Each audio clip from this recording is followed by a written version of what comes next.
Hey, I'm Tim, and this is the 𝗹𝗲 podcast, a podcast for SaaS CEOs and developers that truly want to learn more about design and care about it, but they're not designers that find it too complex. In every episode, we discuss how to design products that become sticky and unforgettable. We dive into the topics of taste, UX, growth, and conversions, and we share practical tips and frameworks you can add into your development process. Enough with the intro, so let's dive into today's episode. So yeah, welcome again to the podcast, and thank you for joining me. As I mentioned, we always start with a brief intro, who you are, what you're building, and a bit of the story of Moneybird in this case as well. So yeah, I'll let it. Yeah, you can kick it off. Yeah, I will look forward to your questions. So yeah, on this one, yeah, feel free to make a brief intro. I think you're more into. You're not the technical person in the team, if I remember correctly, right? You're more into product strategy and sales and marketing. So I'm into everything, actually. Okay. So I'm software engineer by trade, but I do everything. So yeah. Okay. And yeah, feel free to start like with a brief intro of of your background and also of the story of Moneybird. We can start from there. Sure. So I'm Edwin. I'm one of the co-founders at Moneybird. We started in 2008. I have a background in software engineering. Met my co-founder at university. Already had a freelance business running and saw that there were some issues with invoices and sending invoices on time and with the correct tax code and invoice ID, etc. So I moved away from Word and Excel and decided to build something myself. And that's the really brief start of Moneybird, which kept growing over the years, mainly by listening to other entrepreneurs using our software and seeing what they need for their accounting. And nowadays we are with almost 80 people in Enschede, the eastern side of the Netherlands, servicing over. I think we surpassed the 400,000 entrepreneurs. 400,000. Wow. Yeah, a lot of customers. So Really cool. a lot of users. Not everyone is customer. We are using a freemium SaaS model from day one. We had this model expanded over the years with different packages, of course, but still the basic package, like you can send 3 invoices a month for free, is used by a lot of people starting up their business. So so it's for more than 400,000 users we are servicing. Really cool. And you said you started 2008, right? Yes. Back then, I'm curious, how was the market like in terms of competition? Because I've seen some alternatives, like I think Moneybird is one of them, for example. So like there are a few bookkeeping solutions, but back then, were you like one of the first, or was it also that you already had some alternatives? Yeah, there were alternatives, but the market was completely different. But also it was a different time. So we were growing up in a time where we did everything online. On the university, of course, everything was still on-premise software, and we learned about Java, etc. But the world we were doing, and also my freelancing, was in web development. So everything was online, everything was a website or a web application. The existing competition was mainly on-premise, so you needed to download software, install it on your computer. You couldn't cooperate in your accounting solution because it was on the software. The software was on the server of the accountant. So it was a really different world. There was some competition. Most of it doesn't exist anymore because it wasn't really that big. We saw also inspiration in more the US back then, and one part from more the SaaS businesses like 37signal with Basecamp and Campfire, etc.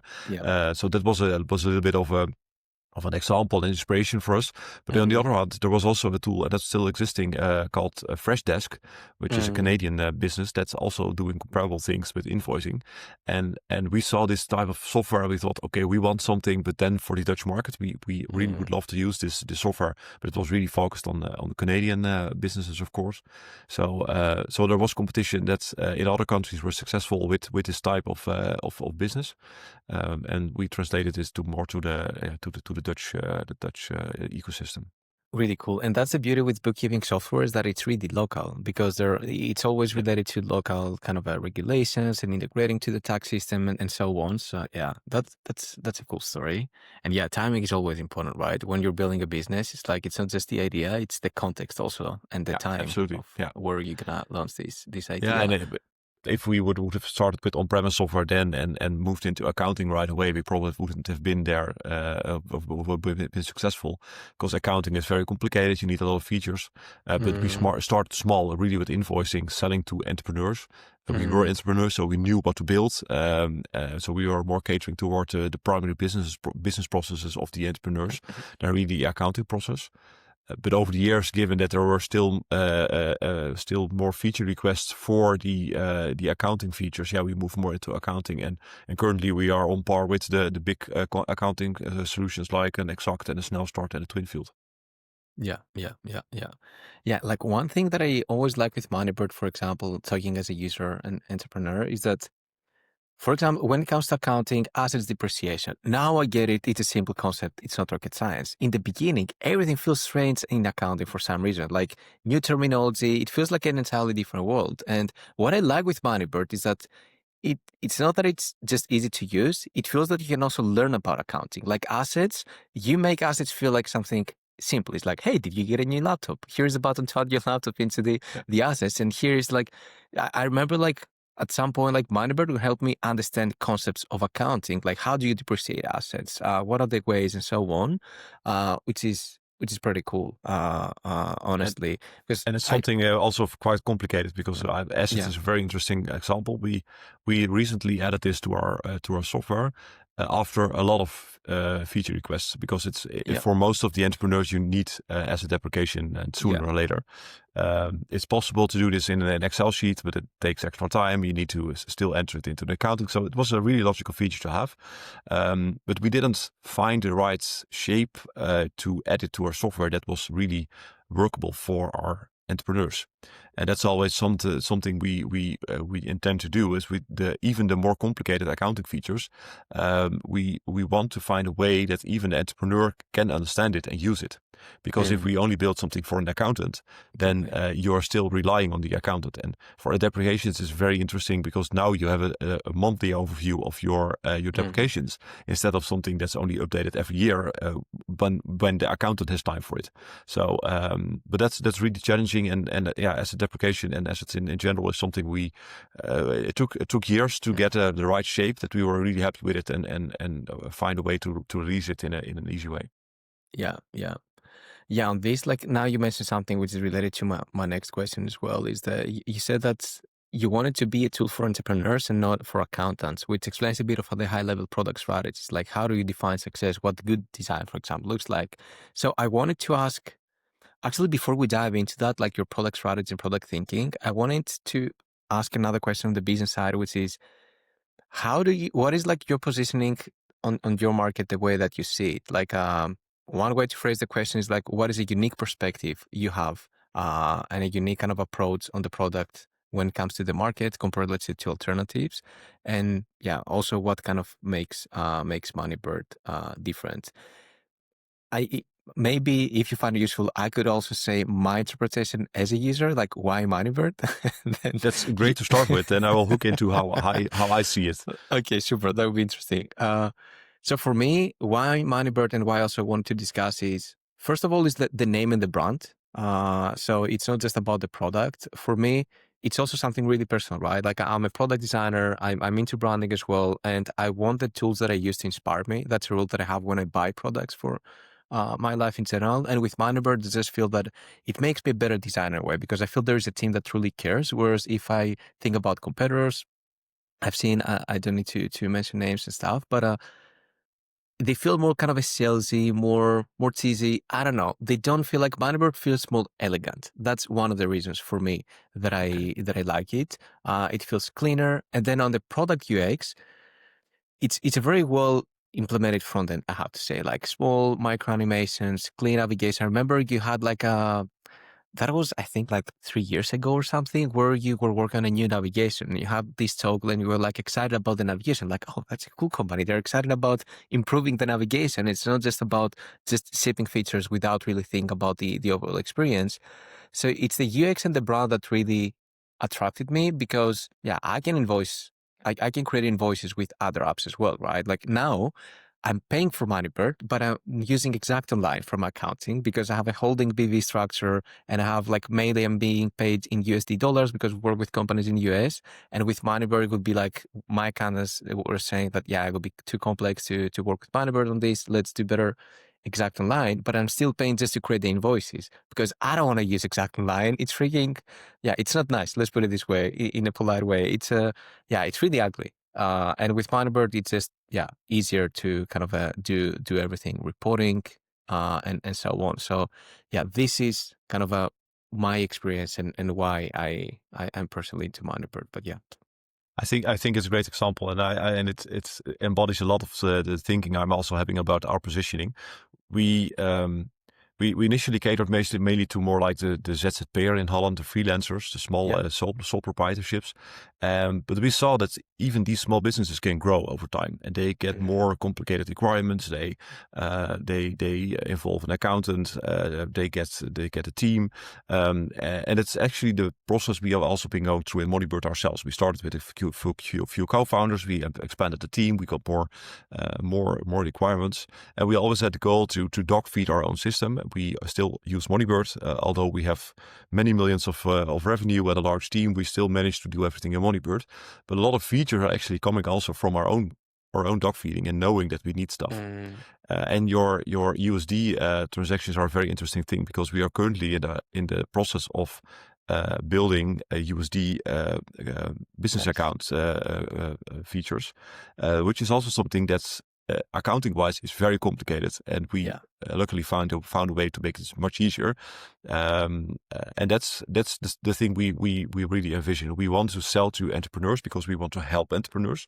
That's also something in our branding, in our DNA. We are really into helping entrepreneurs, and this can start really small. So it must be easy, it must be usable, it must be friendly, it must explain accounting features. But then I also want to be able to cater to the larger businesses because we have a thought out solution. We have easy user interface. That's also very interesting to use for people running a bigger business. So we want to cater to everyone. And we see a lot of competition that either caters to very small businesses, very niche businesses, which is great to start. But sooner or later, you get this requirement that's not fitted in this system. And on the other hand, you have the really accounting solutions that are really into the accountant. And we challenge ourselves to make it really usable for the accountant, but also keep it simple for the user without needing to introduce two different kind of user interfaces, which is always a really interesting challenge. But I think we managed quite well, and then you really emerge these two or combine these two worlds, and there is nothing worse than having to send the invoices you created in Moneybird to another accounting solution where the accountant is going to do things that you don't see anymore because it's happening in different software. You don't have access to the software. You don't know what's happening over there. We believe in this integrated world that you can start small, grow big, and still get the best support from your service providers like the accountant or tax advisory or others within the same system. Yeah, it kind of blows my mind that I have to download PDFs every month and send it to the accountant. Like I have an assistant for that because I'm like, no, I'm not going to spend time on this. This is not a good use of my time. But yeah, it's kind of a wild. And I've seen I think it's your CDO that has been posting about what is I don't remember the acronym, where you get automatically the invoice. You don't really need to send it. It's like a protocol. Yeah, this one. Talking about it and how important it is and so on. Yeah, it's kind of that's actually a very interesting story too, and also a little bit of a product story. When we started, we were very small. We were sending invoices to our SaaS customers, of course, from our own software. And these customers said to us, it's weird that you have at some point in the database an invoice that you send through email with a PDF file, and then I need to re-enter all this information that's in the same database, but it's just in my administration, in my account. Can we do anything about this? So we set up a system that you can say when you receive an invoice, please add this invoice to my account. So this is really the start of the 𝗹𝗹 network and the first philosophy of really enhancing this experience and not needing to re-enter information. That started really small at Moneybird, and that's something we kept on improving. And now the protocol, etc., is completely different because there were already existing protocols that were suited way better. But the thinking about this was really in the early days. That was really really interesting because we could really help entrepreneurs save time there. Yeah. And I like kind of the high level product strategy of how, like, what is your North Star and like your compass, that we're for entrepreneurs, simple people, not technical kind of experts like accountants, and want to save time for them. So everything, like, you have a very specific KPI you're optimizing for. It's like, what is the impact of this design idea or like product idea that we have?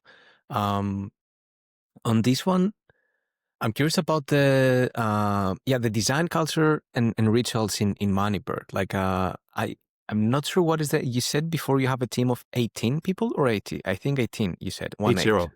It's 80. Oh wow. Yeah, Okay. we're nearing 8-0. Yeah. Oh wow. Okay. And what is the size of the product team? Like the dev and the design team? Dev and design is almost half, I think, 40. Okay. And the design team, is it around, let's say, 10 people or less? They are working really close cooperation with the engineering team. So we also have engineers in the product team that's more doing more technical research. I think we are around, 8 or 10 in these. I'm not sure about the correct number, but yeah. Really cool. And on this one, what are some, when it comes to structuring the team, actually, how do you, what is your product development process? From what I understood already is that you have like we call them pods, or different kind of words that you can find online for this, but you create teams, multidisciplinary teams of engineers and designers owning a specific domain. That's kind of a classic setup that I've seen. But yeah, I'm curious about how do you kind of operate internally on building the product? We are mainly running on ShapeUp. Nice. ShapeUp pattern. So we run cycles of 8 weeks, 6 week product of project work, 2 weeks cooldown. Everything starts with framing ideas. If an idea is good enough, then we shape it into a pitch. Shaping can be done by anyone, but mostly it's a combination of a product designer and an engineer. Yeah. Then we have the betting table, which is a kind of a hands-on of an all hands within a team to really discuss the priorities and see what we're going to do. And then it's 6 weeks of work for the team, and then we create ad hoc teams for the project. So depending on, there's actually some kind of a master Excel spreadsheet with all the projects we are going to run, all the people we have, holiday planning, of course, and then every project has competencies that need to be fulfilled, and every team member can say, okay, I'm an expert in some domain. I want to put my expertise into projects, but a team member can also say, I'm not an expert in this. I want to learn from this. So they can join teams that maybe dive into a specific side of Moneybird they don't know yet, which enables them also to learn. So we try to balance out experts and more learning team members. And most of the time, it's like 2 or 3 engineers, 1 product designer. 4 of them working towards the end goal. And I think we are running about, I think now 8 or 10 projects parallel, which we want to expand, of course, because we have more ideas than we can build. But it's it's already great that we can do 8 parallel tracks.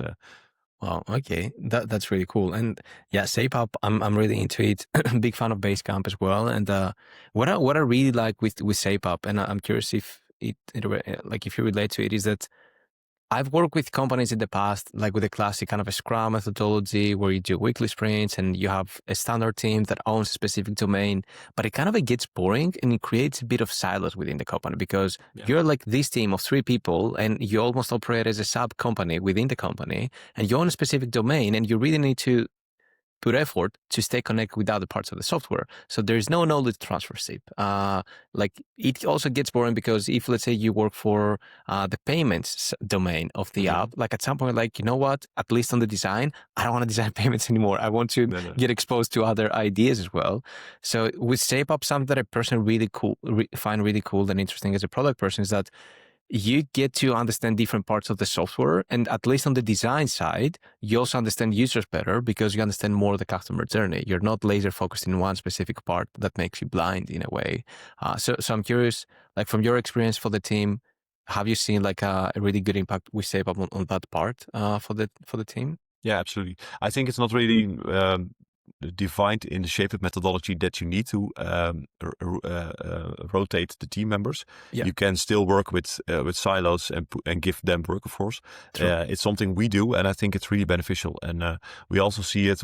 Some projects are larger, and you have we call it a train of projects. So you have multiple cycles with the same within the same domain, but we still switch out team members or some team members. And it's really interesting because you get new discussions about things like the choices that are made in the first project in terms of software architecture or maybe design choices.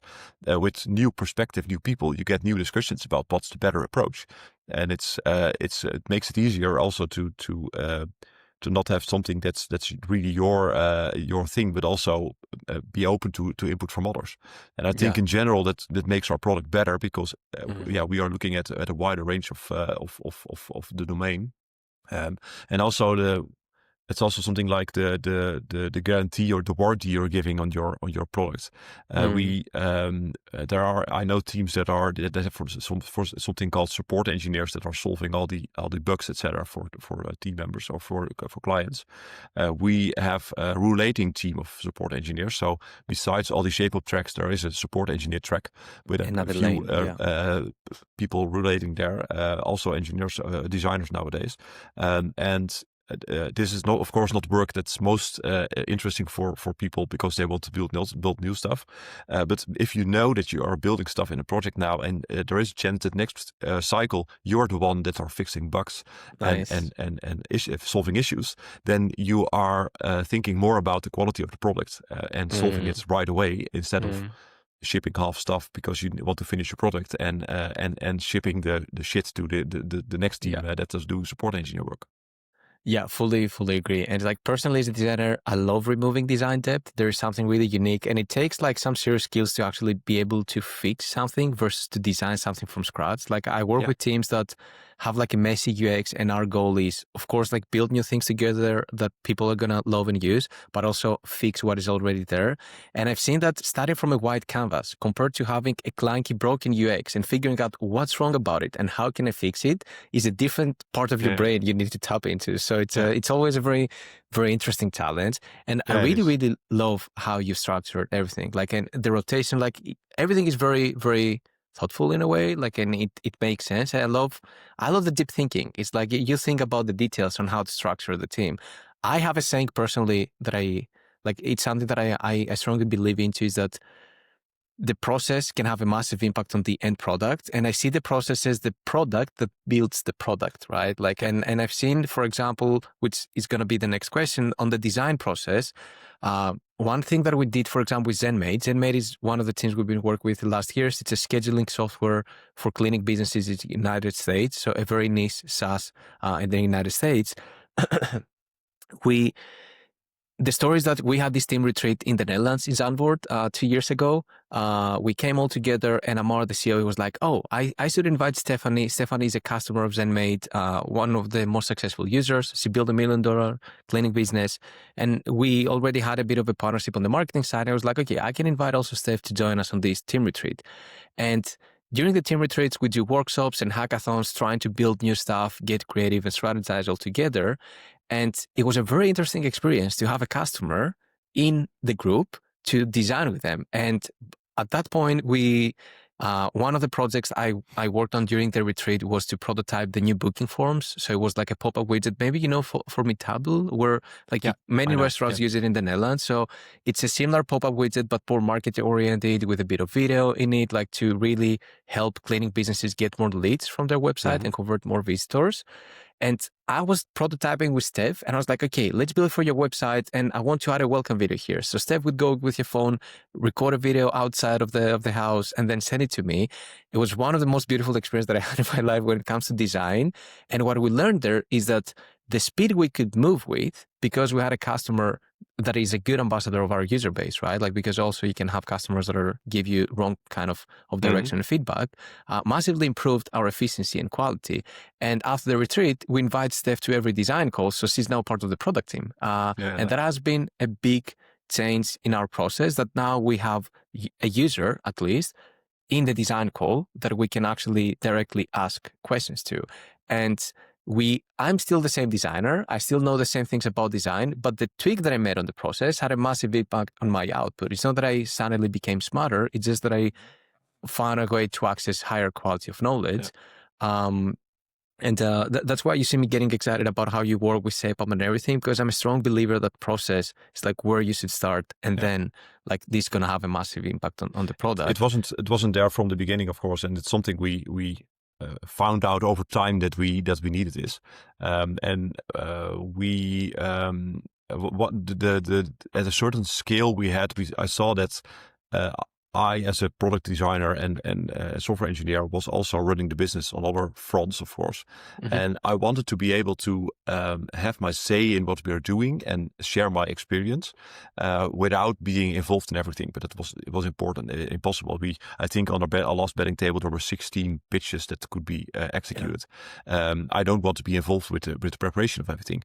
But when you don't have a process, then there is, at any moment of a day, there might be a very important decision being made by some team member that's going to impact Moneybird in a huge way.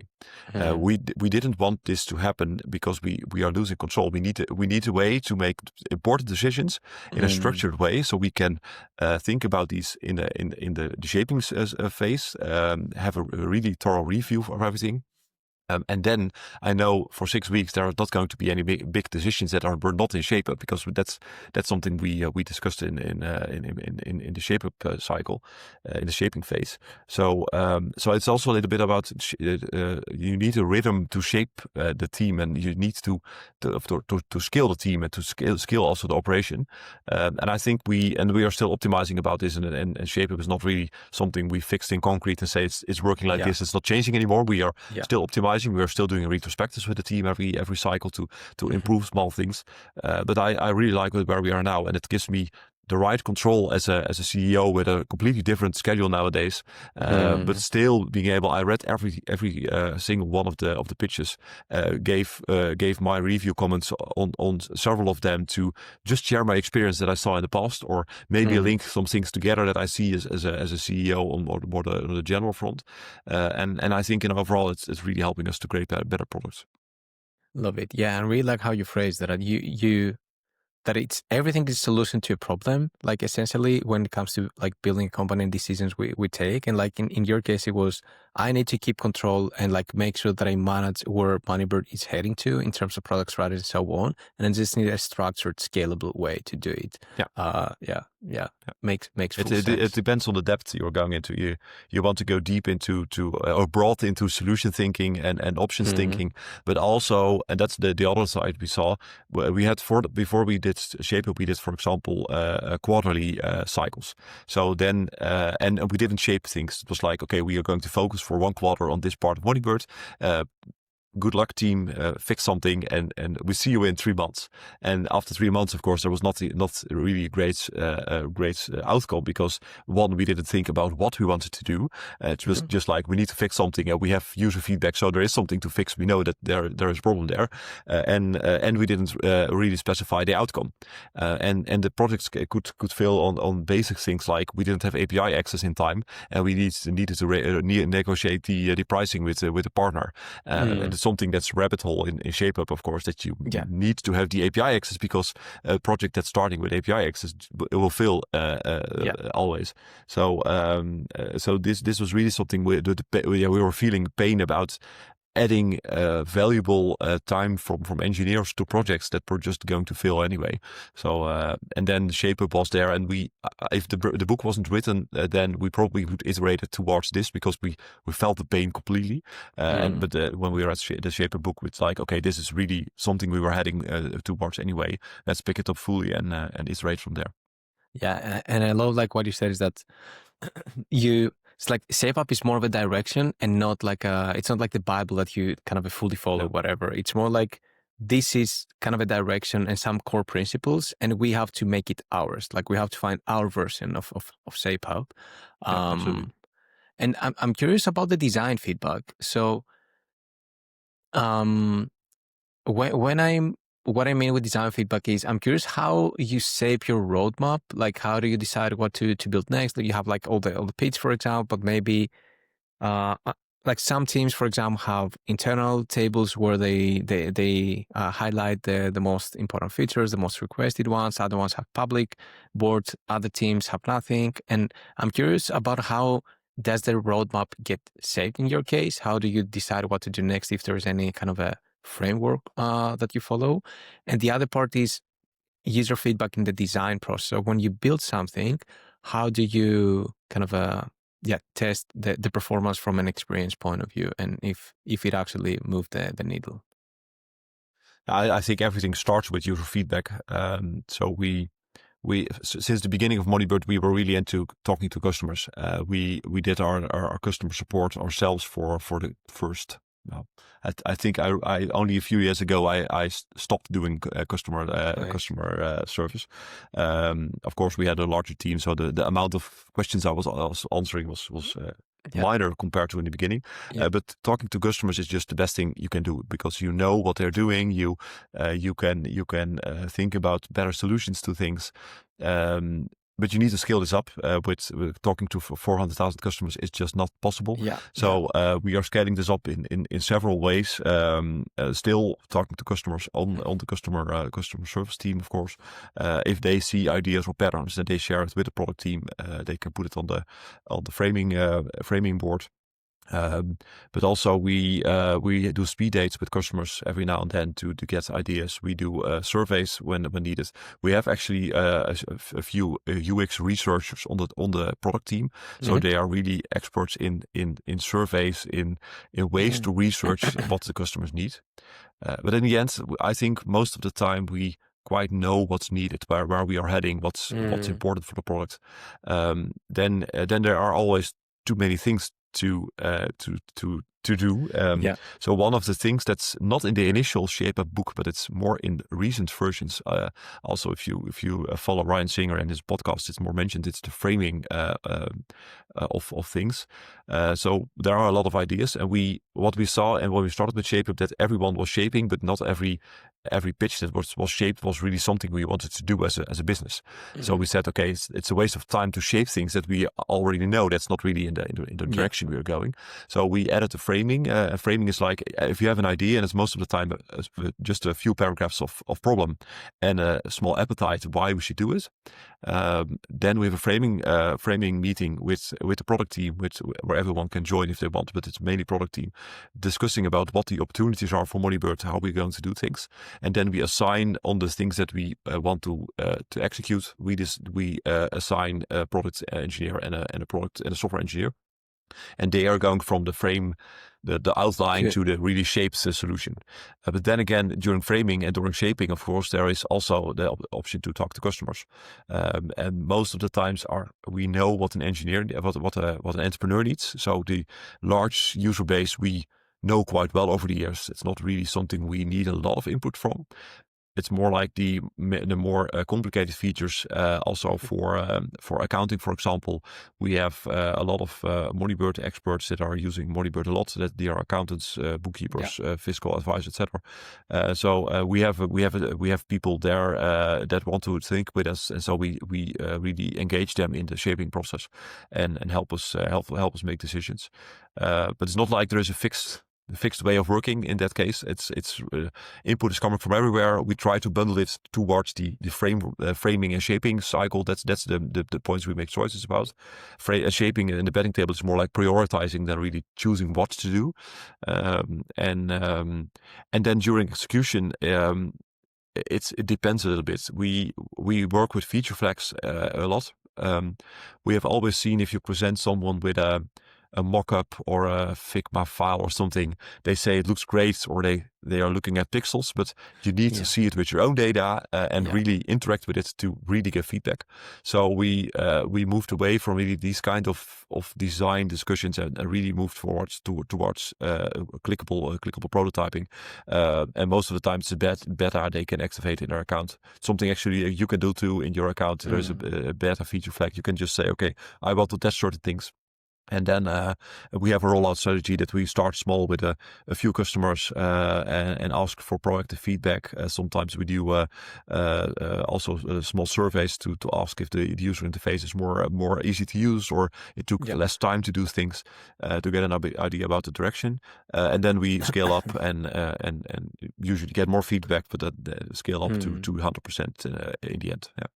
Nice. Yeah, the phase rollout is something that I've seen also, like when the user base gets big, it's like, it's one of the most kind of it's like very simple and very powerful at the same time, because you don't create a lot of noise in support, you don't create a lot of frustration, and yeah, you can kind of, it's still like the pool of people is small so that you can actually monitor feedback, because what you said, like with so many customers that you need a way to scale it, like what I've seen as a problem is that I've been always enthusiastic about having design team to do customer support so that it can be close to the user and so on. But the problem is that there is a lot of noise, and not every customer support interaction is worth the time of an expensive resource like a designer or engineer. So it's finding the balance and figuring out what are the high quality interactions to focus on is always kind of a tricky one. Like one idea that I had, but we haven't managed to test yet, is to have design team members to do onboarding calls to customers. Like they can book a one-on-one optimization call. So it's very interesting. My assumption there is that to design a great onboarding experience, you really need to understand the full value of the product. And sure, you can understand it, but if you can sell it to a person, then you have a different level of understanding. If you can actually lead a call and present to a customer, this is why you should buy and pay for Moneybird, let's say. So yeah, that's a topic that I'm always excited about, to kind of find the right, like the right interactions and the right places to have designers and engineers to kind of interact with customers. What I'm also seeing is that most of the team members, they are of course working for Moneybird. So most of the time they don't have their own business. Sometimes they do some voluntary work, etc. But the interesting thing is they almost always know someone that's an entrepreneur and that's using Moneybird. And these use cases are very valuable. And also they have a more stronger voice in the company because they know someone. So they start, okay, we should really do this. And it's also, I really like getting direct emails from my clients every now and then.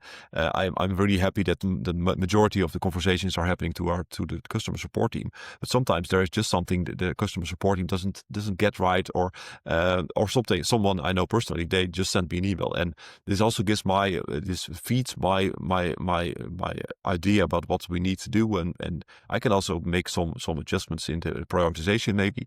But it's really input from everywhere, and that's the most interesting thing. If you grow, there is inspiration everywhere. You just need to make sure that you have a process to capture everything, because if we are going to follow every idea we have, then we have an idea every new hour, and we go everywhere. So we know now, okay, if I have an idea, it needs to go on the framing board. That's the place where we start working again. Every 2 months to think about if this is the direction you want to go in, and if everyone is enthusiastic, then we commit to adding resources to it. But most of the time, there are also things on that we say, okay, that's not something we're going to pursue now because it's not the right timing, or there are more other things that are more valuable for Moneybird right now. Yeah, true. And like one quick question on this, just to make sure I understand it fully. You said like the framing, then you go into the pitch phase where everybody writes like a document where they pitch the idea with some high level sketches and wireframes to make it like more concrete, and then you create a project that actually the team is going to work on. I'm curious like about some details on the process. The full team, like the product team, is busy either with projects or being the support product team, right? Like that they're gonna do more of customer support work. For the first phase, is it part of like they do the projects and then they have to write the pitch and so on? Or do you allocate a team to just kind of refine pitches or do the framing? Or is framing like, I guess framing should be pretty simple, so you can do it whenever you have like the idea, you can just write there. It's not that you need to allocate a week to write something, but the pitch is almost like a mini research project where you do a bit kind of a high level R&D. Yeah. So I'm curious, like, how do you approach this at the moment? It's always difficult, and we really rely on the personal time management skills of the team, so to say. So most of the time research work for projects or design work for projects is in the beginning of the project and a little bit on the end if there needs to be some review work. So it's not like most of the time the product designers are not really full time into a project. So they have time to also do the research part and write pitches. But we also see, and especially for more the engineering heavy projects, then there needs to be done a lot of research indeed. So sometimes also an engineer says, okay, I'm only available for 50% of the time for this project cycle because I want to shape things. And that's something people can based on their own judgment can decide on how to spend our time. But it's not like we have a specific team that's only shaping or doing the execution. We try to mix this, and also that's again valuable because then they get a lot of different experiences, and most of the time when you're working on a project you get ideas to shape new things, so it works hand in hand to also be in the context and find the next project that needs to be done. So it's something they need to do to judge for themselves. Makes total sense. And on what you said before, like on what to build next, that sometimes you just kind of know, which is pretty much the intuition, and that you like your brain absorbs all the signals and input, and then somehow like you feel and you know, okay, this is what should be the next priority. Like Alex, the CTO at ZenMates, I like the term that he used in one of the retrospectives. We're discussing about the process we have on the planning. And he said, like I feel what we're essentially doing is vibe planning. Now that vibe coding, vibe designing is a term. And I'm like, it kind of makes sense because it's, you kind of, like go with the vibe. Like the vibe is pretty much like the signals, and what Basecamp has, I think the way that they phrased it, that they don't track customer requests because the good, important ideas, they have the tendency to bubble up. They're going to always come up. You're going to keep hearing them, so you're not going to forget them. So you don't need to have a massive backlog of ideas to make sure you're not going to forget. For some reason, maybe it's the engineering brain that I have from the past, that I feel like you need to track things and you need to kind of score things. That's more of the old Jim, like my old self, where I thought that there is a formula for everything. But nowadays, I feel more building a company product is more of an art and an intuition thing. Of course, you have to be experimental, look at the data and so on. But it's more, I treat them like nowadays as signals. And then you have to build a really good intuition and gut feeling on what should be next. Absolutely.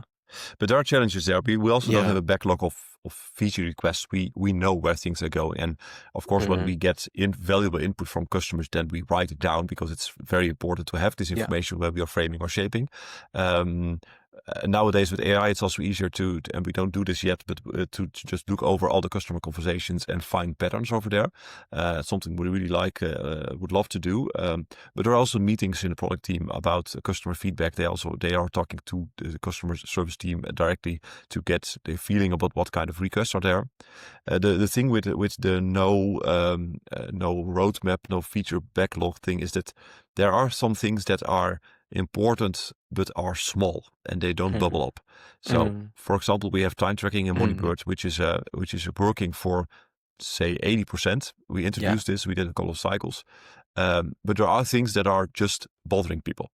So we should assign a cycle just to fix small things. And if it doesn't bubble up in feature request lists, then it's not every single thing is not important enough to really be a vibe planning theme.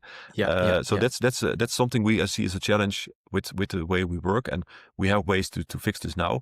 But it's there are small things that together are big for a certain feature, and we for example, we challenge ourselves every now and then to say, okay, we have this specific menu item for sales invoices, for example, which is some parts of the UI, for example, are quite old. So we should put focus on this. We have ideas about it. So let's focus on this part and let's find out what we can shape for it to fix things. And that's then you give attention to all the parts of the application instead of only thinking about the big things that are top of mind. Because as an entrepreneur, especially, I have big ideas about the future, but sometimes fixing the small stuff is also important, and fixing the onboarding is important, or making sure that everything is working smoothly or the performance is great. That's also stuff that's really important. Yeah, it's very true. It's like also balancing new stuff versus improving existing stuff, because what's going to bubble up is like, yeah, it's usually new stuff, but also like things that are super annoying and almost kind of broken in a way. But yeah, quality improvements, it's more of like that's something that you have to kind of pay attention to on yourself and kind of keep track of and so on. And yeah, that's for a us, good point. the support engineer track is also very important in this, because small bugs are fixed by support engineer. So it's not like if it's the really small stuff is fixed right away. We had a time that we had just 1 or 2 support engineers that were just filling the backlog with small bugs to fix, and it was never fixed. Now we said, okay, let's add capacity to the team, and they are now fixing stuff. So every day Moneybird is getting better with small fixes. And of course, the big things are happening, but there is a little bit of a middle ground there for things that are too much work to do for the support engineer track and are too small for really a big batch project that are sometimes hard to really combine. And then we are combining them into more like I think around banking, for example, we are running a project now that has, I think it was a list of 20 small annoyances in our banking offering.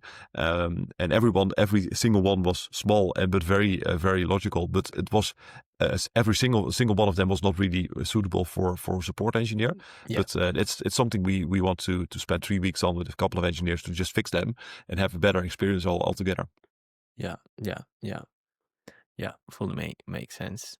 And on this, I wanted to ask, like, now that we're discussing about new features, so I want like to jump into the next part, which is like the last kind of a chapter of the agenda as well, which is the AI stuff. So AI is like used in 2 ways. Like the one is you use AI to improve like your workflows and how you work, and then things like as a software company, you think how AI could have an impact and create value for your customers. So I would love to dig deeper into like both parts. The one is how do you use AI within Moneybird, but also how do you see AI in Moneybird as a product? Yeah, so we're actively looking into both parts, of course. It helps that I, as a software engineer, and we have a lot of software engineers, we know how this works. So we know how to make judgments about when it's valuable and when it's not, because there's a lot of hype nowadays. So you need to Exactly. need to look what's really valuable. We in terms of using it for product development or in general in the business, there are a lot of small optimizations we see everywhere. Support is using it to answer questions better. I think around 60 or 70% of the customer questions are now answered by our chatbot, which is, at first I thought, okay, but then we are missing personal contact. But when you see what type of questions are answered, it's mainly because we have quite a complicated product. We have a very large knowledge base, and finding the right answer in a knowledge base is complicated. So asking a question to a large language model and having a great response is just very valuable. And people are using our chatbot more also to find stuff easily instead of using the search function in a knowledge base, for example. So there's also a change in user behavior. And the interesting thing is then the support team, which is still the same size, is now able to handle the more complicated questions, but have more time for it. And that's of course very, very beneficial. But we also, in terms of our product development, we see, of course, we are using a Cursor and Cloud Code to generate code more easily, which also helps the product engineers so we have also some designers that know how to code, but they can do it much more easily now because it's just faster. It helps in all these ways to just get a general sense of what Moneybird does as an application. It can research code much easier, so it's faster and it's helping on several different ways. It's not like one breakthrough thing that we are vibe coding everything now. It's just helping on the way. Exactly. And I think that's helping along the way is also how we see it in our product. There are many things an entrepreneur and an accountant need to do. It's not something we can magically replace with just one big AI agent that handles everything.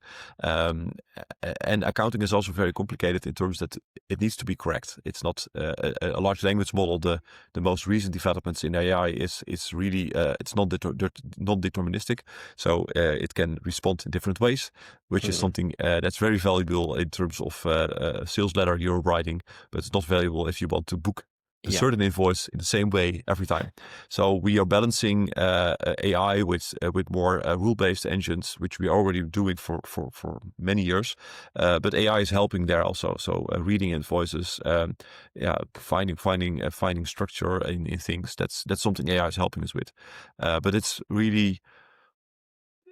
We decided to take time to see where things are heading and how things are working, and we see really impressive results now, especially with purchase invoice recognition, which is running really well and recognizing a lot of invoices. But in the end, if you see how many AI is really in it and how many other developments, product development is around it. It's the balance is not like AI is changing everything. It's more exactly. like AI made us start thinking about, can we do things differently?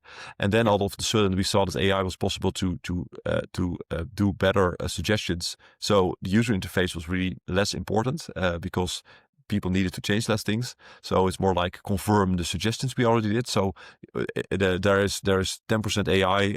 There is a lot of rule-based engines, and then there is 60% of really changing the way how people interact with our system, which is now possible due to the fact that we can automate more, and we're thinking about automating more now. But given that AI is more common now. Yeah. Actually, on this, before we start recording, you mentioned that there is a part of the software that you're gonna redo with AI, and it's an interesting design story. Now you mentioned the purchase invoices, and I'm wondering, is it the add document on the incoming page that you're referring to project? Because you have a banner that this page will look different soon. Read about what will change. And I saw this like last week, and I'm like, oh, now I'm curious.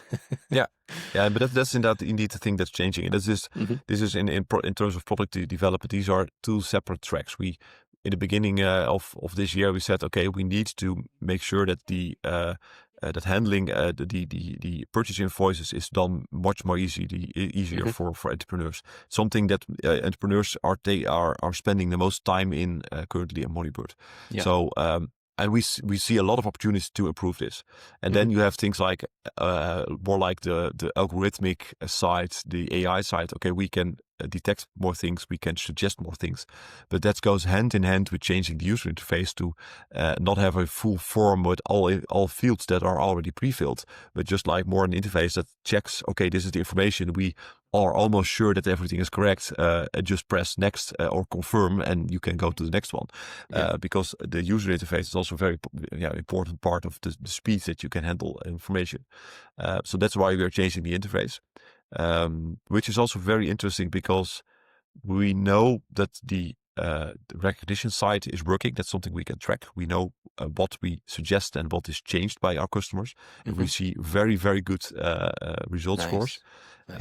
But on the other hand, changing the user interface of a major part of Moneybird where a lot of customers are using, then we get into a lot of discussions about the number of clicks that it takes now to change things, for example, which we think is less important because if the suggestion is right, you don't need to change anything. And of course, for the lower number of things that you need to change anything, then the number of clicks is more. But also we learned a lot of use cases of people that people created based on our own user interface, on our previous user interface, but also on our previous logic about suggestions that we didn't anticipate it. We saw people still using their paper invoices besides their computer and expecting things to be in the same order, for example. But now because we can read the invoice number and the invoice date more correctly, the invoice number, the invoice date is already pre-filled. So the ordering of the documents is not in the order you uploaded to 𝗪𝗵. Now it's in the order of the date. But it's not compared to the physical files they have on desk and want to check things in. And you wouldn't expect as a product designer with 18 years of Moneybird being fully digital and moving away from the paper invoices, that there are still people using Moneybird in that way. And so that was a really eye-opener also for the team that, okay, we are fully behind this move. We really need to do this. This is the future. But the use cases people thought of are way more than you can initially anticipate. And even though we did a feature flagged rollout fixed a lot of feedback from early adopters. We still are learning new stuff. Now we are moving towards the 100% rollout. That was really interesting to see. Again, it was for me, it wasn't new. It was something we saw in the past again, but for more the newer product engineers in our team, it was really an eye opener that there is way more than the eye can behold based on just the user interface. But there is also a usage, and the usage can be completely different than you expect. Yeah, it's like how people. Yeah, that's I think maybe the most interesting topic in terms of design for me is like how you think people are going to use it versus how actually use something. Yeah. And like and even like with Moneybird, like you have these kind of new learnings, even if it's a pretty standardized software where you upload documents, you just kind of scan the information, add them in your records, and that's it. Like how creative can people get? But you never know. Yeah, give a user a text area or a text input field, and they do something within this field that you wouldn't expect. And exactly we've seen it over and over again, and that's very interesting, of course, because we believe in the direction. We know that we can save time to the people, and of course there's valuable feedback there. So we need to incorporate this, and we are running a new project now to fix these things. It's not like the user is always correct in this case. So they came up with workarounds and use cases because we are lacking on some other parts, of course. So that's exactly. So that's something we are fixing, but it's very fine line with moving forward in the direction we believe in as a company and as product designers, and also learning about the users and incorporating their feedback without stepping away from the vision we have, of course. Yeah, balancing these two. Yeah, that's a really, really good point. Really good point. And I also personally fully agree on what you mentioned before, like with that there is a lot of hype on AI. And for me, honestly, I'm not sure if you spend time on LinkedIn in general, like if you read content or not. Like I do. I kind of do as well, but I feel like sometimes I ask myself, team, why are you doing this? Like I also publish content of LinkedIn. Like I believe in the idea of creating useful content and so on, but there's so much noise and so much bullshit on LinkedIn, especially when it comes to AI, like people hyping stuff because of course in the end you see that they want to sell something. That's why they're trying to create this kind of a FOMO or fear and so on.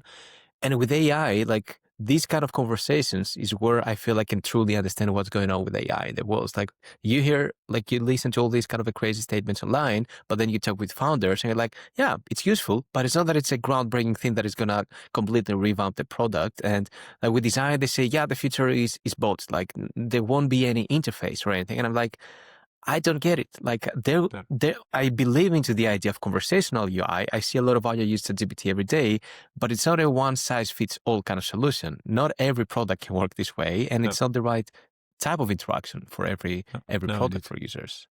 We've seen also this, that a lot of competitors in our market have introduced a chatbot in their system. We have more users now using ChatGPT, Cloud, etc., and we don't get the feature request that often. It's not, if you have a good user interface, it shouldn't matter that much. On the other hand, we launched an MCP, so the API connector between Moneybird and an AI agent. And this is something that is very, very popular now because people are thinking about new use cases to automate things on top of Moneybird with AI, which was previously not possible. And of course, we can do this with our own chatbot if we wanted to, but the pace of development at ChatGPT and Cloud and name it is way higher. Right? So why should we invent this by just launching an MCP, which was on our engineering side a relatively small project because we already had an API and a good API specification, but this enables a whole new world of opportunities. So it's people that were following the hype with the chatbot are probably not that successful, and we weren't following the hype with the MCP. It was really literally an engineer that said, okay, we have an open API specification. I think an MCP is not that much work. Shall I fix it? I'm not sure if it was a project actually, if it was something, some cool down project for someone. Nice. And they said, okay, let's do it, see how it works, and everyone's blown away. So you need to really be careful about what to do with AI. Then the other hand, what I'm positive about is that when I started Moneybird in 2008, we were in a bubble with SaaS, with cloud. Everyone was starting businesses, solving in a specific domain something was really needed. And there are still a lot of unsolved solutions, unsolved problems in domains, very specific domains that are still using legacy software, where there is room for disruption. Then there came a generation that was a generation of also younger entrepreneurs that were not really into software. They're more into drop shipping and social media, getting rich fast, etc. They were not really solving solutions or solving problems. They were not really looking for solutions. But now again, because with AI, it's so much easier to build software. I see a lot of entrepreneurs just going headfirst in some really complicated domain because they think they can fix things with AI. And of course, version 1 of the AI is not what's going to be at the end, but getting into a domain, learning about the domain, and pivoting into something that's working. I see a lot of great businesses starting now, and I think AI is enabling this because they can do things much easier than before. Yeah, 100%. On this, I just wanted to ask a quick question on the MCP integration, that like the integration with ChatGPT. Is there any kind of a use case that kind of comes to your mind like as a really cool one? Because you said people do all kinds of interesting things, and I'm just curious to kind of hear like some examples of like things that you saw that you did. Yeah, maybe you didn't even expect. Essentially an MCP enables you to just have interactions with Moneybird that you normally would do with either a fixed API or in the user interface, and it can combine things. So, for example, if you have an event and you have an Excel sheet of 50 people that are coming to the event, they all need an invoice. Then you can just upload the Excel sheet, a spreadsheet to an AI agent and say, okay, create invoices for all these people. This is a feature, of course, that we don't have. We don't have this. We could build an import feature, but we don't offer this. You need to build every invoice separately. But AI can combine this, and they just can iterate over all the spreadsheet rows and fetch the correct information and create invoices for this. Another example was of a friend of mine. He needed some kind of different insight in the payment behavior of his clients. So he just said, okay, fetch all the payment information and create me a report about the payment behavior. And this is reporting again. We could build this as Moneybird. It's maybe too niche for his situation. So he created this report and got the information out in another way. Wow, that's cool. I feel like it would be cool to even promote it within the app, like for existing users. Hey, you could do these cool things, because you described 2 types of features here, right? Like the one is more of BI, like that you can do like more robust reporting that is really unique to what exactly you're looking for. And the other one is bulk actions and more kind of efficiency related stuff where you can save time. That's interesting. I haven't worked, like I've seen many comments integrated with ChatGPT, but I never really connected any tool to work with it so far. But this sounds cool. That's cool. Still interesting, especially in Europe. The privacy is very interesting still. So we are happy with the early adopters that are mostly very known in AI and also known to the privacy thing. We are still reluctant to really promote the MCP to more the unskilled AI unskilled people. So and I can also see a future where we have a chatbot which enables these things to do, because and then we can, of course, like the AI we are running on the background in Moneybird, we can make sure that the privacy-wise everything is okay. We always run our AI models in European data centers, for example. Never train on data. These are things that you need to check, and it's possible with your own ChatGPT account. But I think many people are seeing the benefits, but not really thinking about privacy.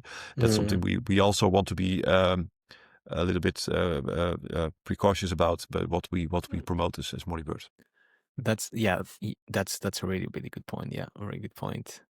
Okay, because I see we're towards the end of the time. Like, I have one last question that I always ask every guest on the podcast, which is, what's your favorite SaaS product? In this case, Advent Moneybird. and why? Like, what are some products that really, like, or one product that comes to your mind that you really love it, or it could be an app. It doesn't have to be a B2B SaaS. It could be something that you're using daily. And then I would be interested to go into the why. Like, why does it feel like as your favorite? Ooh, there are many and not so much. I really like the approach 37signals is taking with 𝘆cie now. I'm not using it, and we are probably not going to use it because we have other software running already, but I like their open source idea. So I love reading the source code and getting to know how other people are using Ruby on Rails and writing software. I'm really fascinated by the terminal UI movement. We are using Cloud Code, for example, which is completely based in the terminal, complete UI in the terminal, which is a really different way of writing software. It's giving prompts, getting snippets back, instead of using an IDE, which I was used to, like Visual Code Studio or something. And then you see that there is a terminal UI world where you can do a lot of things in the terminal UI. Like if you're working with Git, you can use Lazy Git, which is a really great Git client. So that's something I enjoy using more and more lately. It's not really SaaS products; it's more like apps on your Mac. And B2B SaaS, then I should really look at my my bookmarks, what I'm using, but. In the end, we are also, for example, using the Google Workspace suite for good email, good calendar, and of course it's Google. Some people have an opinion about this, but it just works. And for people, for a team of 80 people, you need to have stuff that works, that's integrated. You're valuing these things over time, and the interface is acceptable. I like, for example, the 𝗆 email app way better than Gmail, but Gmail has expectable patterns that every user can work with. Exactly. 𝗆 has a little bit of a learning curve, for example. So that's why we are with the business still on Gmail instead of 𝗆. So that's there's not a lot of apps that I've been using recently that I'm really blown away by and say, okay, this is really groundbreaking stuff, so to say. It's But what I see in you is like that you really like the more, like with 𝘆cie, if I remember the name correctly, from Basecamp, like the bug tracker kind of a tool they released, like, or like with 𝗆 email, is that you appreciate like a different take on a product. Like that's what I feel like from what you've described so far, is that you like to see new ideas and new approaches to solve existing problems. It's also inspiration for our product again, and not everything is working right away, but the approach people have, and 37signals is a great. It's beneficial in two ways, because they have a product approach, but they also have an engineering approach. And because we are on Ruby on Rails, we can use also the engineering approach that they bring. But with the terminal UI, it's the same thing. There is a complete different take on how you work with things. But where we are coming from, I saw this lately. That's also very interesting. I was buying a couch in a large shop, and he was putting our order in, and he was fully using the keyboard, and said, what kind of software are you using? And he was still using some kind of a DOS interface, terminal UI, which he completely memorized with all the shortcuts, but he was very fast. And that's something you see coming back now with the terminal UIs, that you all of a sudden have UIs with which you can't use a mouse in, so you need to learn the shortcuts. But if you know them, you are very fast in the things you need to do. And of course that you can translate again. That's the inspiration again. You can translate it again to your web application and make sure that you have keyboard shortcuts for the right things to make sure that the interface is very fast. So that's the inspiration is a big thing there, but I like different approaches to get inspired. Nice. And with terminal UI, if I understand correctly, it's not an app. It's more that the idea that you use just the terminal and prompts to write code, right? Yeah. I'm, for example, using 𝘆cie as a terminal now, and then you have things like Cloud Code is one example. Lazy Git, Lazy Docker are for Git commit messages, etc. But Lazy Docker is for managing Docker. There are more and more examples of these things nowadays. That I saw an example. I'm not sure what it was again. Like navigating a database, PostgreSQL client, also fully in the terminal. But these things are fast. They often have it's a little bit of a nerdy edge, of course, on it, but they really focus on being fast and efficient. And it's a comparable design pattern again. So you recognize things instead of having completely different apps you need to learn. So but it's more like a recent movement, and I like it. I like to use it, but I'm not the typical end user, of course, because I'm a software engineer, so I understand these things. It's more like the keyboard approach is something that we take back again to the Moneybird app and improve things over there.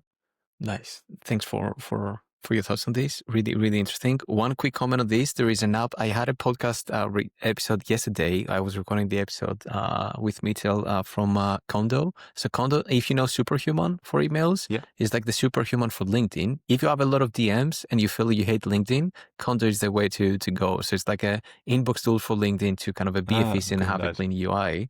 So, and it's always there's a whole tribe of people that are into keyboard shortcuts. I would describe it this way.